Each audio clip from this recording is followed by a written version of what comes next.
L'acte 2 des Sénégal 92, on pourrait ainsi surnommer l'affiche finale ouest-africaine de la 30e édition de la CAN. 23 ans plus tôt, la Côte d'Ivoire soulevait son seul trophée devant ses Black Stars au terme d'une interminable séance de tir au but.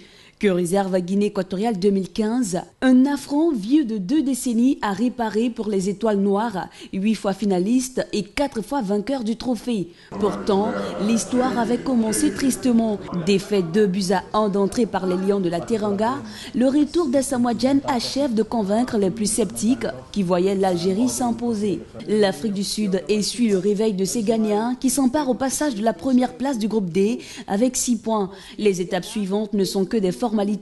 Les deux Guinéens en font les frais, battus sur un score identique 3-0. Avec une attaque de feu, 10 buts marqués et une solide défense, seulement que 3 buts encaissés, l'objectif de gagner est clair et affiché, remporter la CAN. C'est très bon d'être en finale, surtout avec le Ghana. Avant le tournoi, personne ne nous donnait une chance. Tout le monde disait qu'il y avait au moins 5 équipes qui étaient meilleures que nous. Maintenant, on est en finale contre une très bonne équipe. Donc, on veut gagner la coupe. En face, une équipe moins flamboyante, balle au pied, mais avec une certaine rigueur défensive et une adresse dans les derniers mètres. La Côte d'Ivoire arrive en 2e position avec 9 buts marqués et 4 encaissés. Au regard des stats, le Ghana part avec l'avantage des pronostics.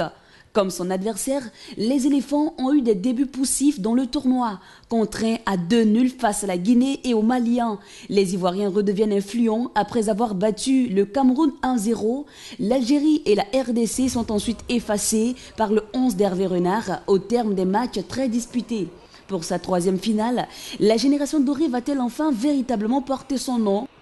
Il a fallu resserrer un petit peu les boulons, comme on dit, mais ça n'a pas été très difficile parce que j'ai avec moi des garçons fantastiques. J'ai souvent entendu dire qu'ils c'était difficile à manager, mais je peux vous dire, moi, de l'intérieur, qu'ils sont très faciles et j'espère pour eux qu'enfin, ils réussiront à gagner un titre au niveau international. Les deux équipes renferment d'énormes potentialités dans les différents secteurs. Seule la plus réaliste, agressive et compacte s'adjugera le titre de meilleure nation africaine. Dimanche à Bata, une chose est sûre, l'ultime rencontre ouvrira une nouvelle page d'histoire pour ces deux poids lourds du foot africain.